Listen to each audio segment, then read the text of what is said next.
Salut à toutes et tous, bienvenue dans cette nouvelle micro-vidéo.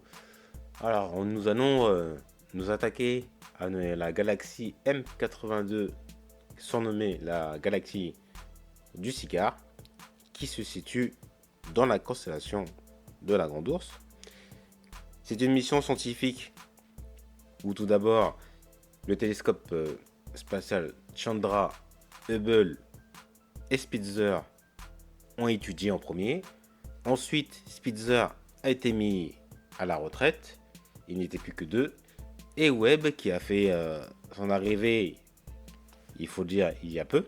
Et en plus, qui a été sûrement très attendu, car chaque télescope a son spectre bien défini pour étudier la galaxie. Et donc, le rôle de cette recherche, c'est une sorte de poussée des poussières et de gaz, donc on va dire entre guillemets comme les particules solaires, donc le vent solaire, qui intrigue donc les chercheurs.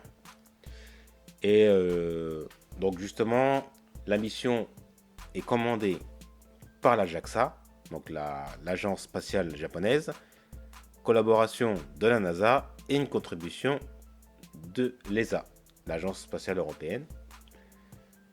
Et donc cette mission, c'est en même temps pour étudier une étendue de poussière de gaz sur 40 000 années-lumière, ce qui est une quantité quand même énorme. Et justement, le rôle de chaque spécialiste des trois agences spatiales vont justement aider pour leur recherche. Donc le sujet serait que le M82, donc la galaxie du cigare, serait ce que les scientifiques appellent une galaxie d'éclatement. C'est-à-dire qu'une population d'étoiles par rapport à d'autres galaxies serait largement accrue. Et donc, ce qui pourrait former une sorte de poussée générée par les réactions des protoétoiles devenues étoiles. Et donc, une astrophysicienne de l'université du Maryland College Park et au Goddard Space Flight Center de la NASA à Greenbird, au Maryland. Justement, elle étudie ce phénomène. Et donc, justement, grâce à la résolution de chaque télescope et grâce au spectre de la lumière que chaque télescope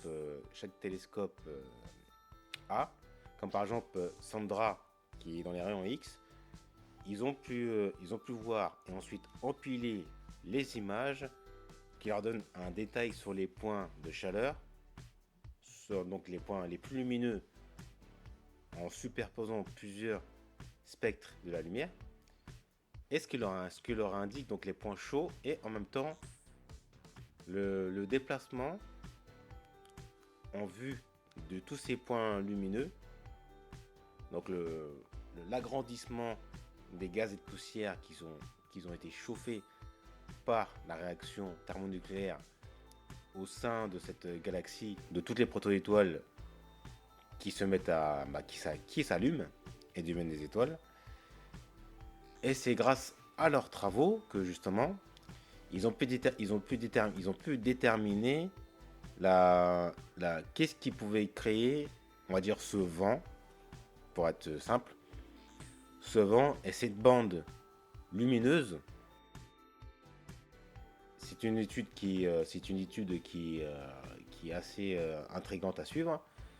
Et le petit détail, c'est que cette galaxie formerait 10 fois plus, ou 10 fois plus rapidement, si vous préférez, d'étoiles que la Voie lactée.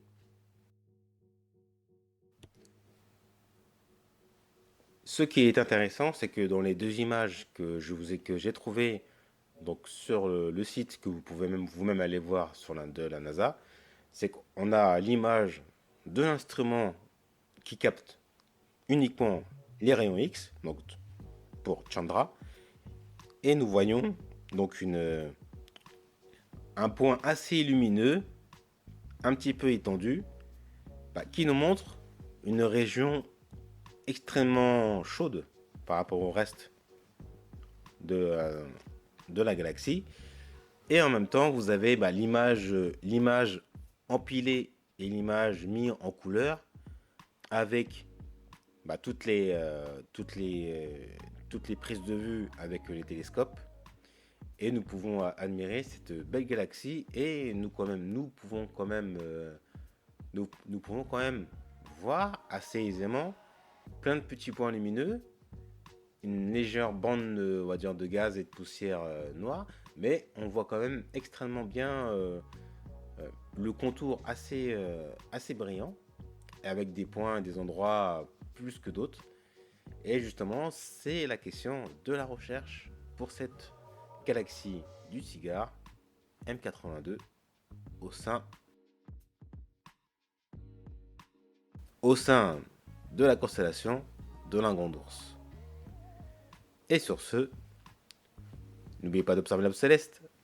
Allez, ciao!